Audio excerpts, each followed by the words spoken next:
The story takes place in a village that is surrounded by mountains. There is an earthquake and a siren sounds. The village is suddenly surrounded by a red sea of blood, and the rain and rivers all turn red. And it brings kind of horror and death and the sense of mystery to the inhabitants. The people who live there take on an appearance that becomes less and less human. They turn into what's called shibito, or living dead. What you have to do is kind of survive against these shibito and find your way out of town. This game shows events that happen over 3 days, involving many characters. Different characters have different feelings or patterns in various situations. This is just like the real world. There's something in the air. There's 10 playable characters in the game. Each of these different characters contributes something to unraveling the mystery of what happened to this town. As you play through with a certain character and you've completed a mission, it'll show you on the Link Navigator how you're progressing through the game. Things may happen simultaneously, but it's not a linear path. And I think that's one of the things that make the game unique.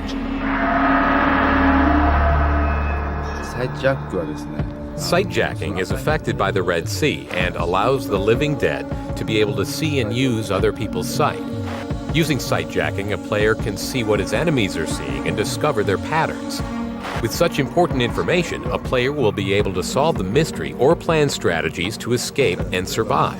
And one of the cool things about the feature is actually you can assign what you've seen through their eyes to certain face buttons on the controller so that you can come back to them as you're navigating through and keep cross-referencing where the shibito are.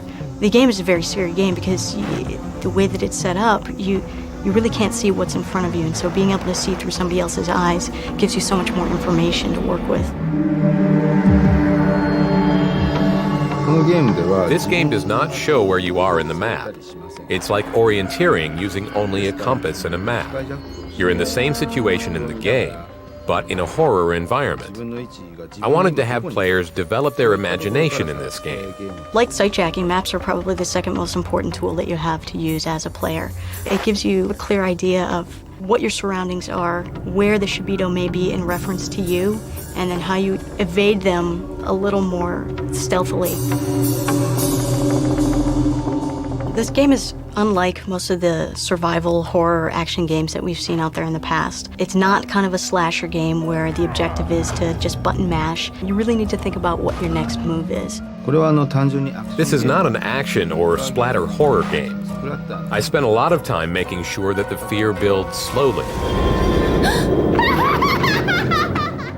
In this game, you have limited bullets in your gun. If you use them all, you won't have any left.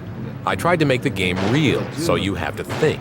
I also spent a lot of time making the story and setting accurate in order to make it realistic. We traveled all over Japan and talked to many people and viewed locations to add texture to the game.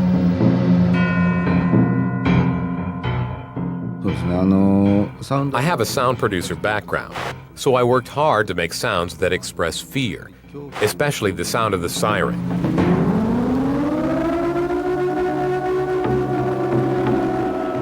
It has to attract people and pull people. It has to grab people's attention. The red water is the key in the game. As the red water goes into the body, the player becomes less human. The water is very addictive. It has healing power, but with danger. The incident that happened to this town is kind of based on folk tales and folklore from various Japanese stories in the past, and I think in that way it accentuates this realism that this sort of thing can actually happen. What scares human beings is not knowing where you are or what is happening to you for 3 days. One of the scary things in the game is you are not shown in the map. Although the map is very elaborate and has good information, the game obscures the map by adding fog to it. That makes the game more realistic. Don't go for broke. Don't get into fights right away. You have to use your imagination as a viewer first. You should think hard about the game and plan how you will play with the items you have right now. Use the map.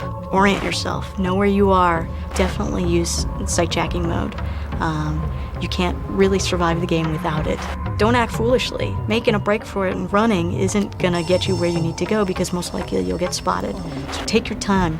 Study the patterns of the Shibito. Some Shibito run fast or have guns. You have to be aware, especially of snipers.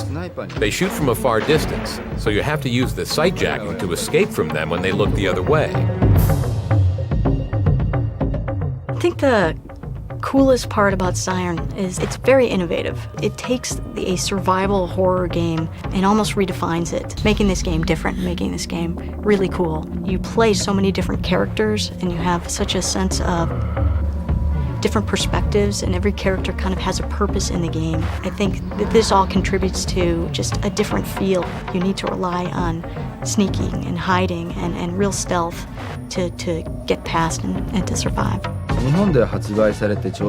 There is a fear that other games do not have. That's what I wanted everybody to notice about this game. It's not easy to talk about your scary experiences. There are some elements I use to try to make it scary, but as a concept, I try to express closeness to real life. What is scary is the reality of the game.